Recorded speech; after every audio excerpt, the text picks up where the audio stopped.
Posibleng pinatay at hindi nagpakamatay. Itong naging resulta ng isinagawang autopsy sa bangkay ni PO3 Olivia Equipado. Biyernes ng tanghali noong nakarang linggo, nang madatang duguan at wala ng buhay ni SPO1 Levi Equipado ang kanyang asawa sa kanilang kwarto. Sinubukan po manong dalhin sa ospital ang biktima, pero di na ito umabot ng buhay.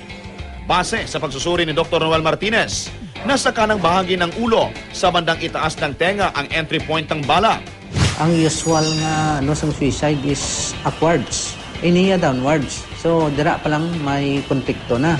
Malayo umano na suicide ang nangyari kung pagbabasihan ang direksyon ng bala.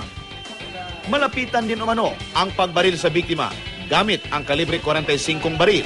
Sa ining nga sirkumstansya, ang entrance dire do star bala, do stellate na appearance.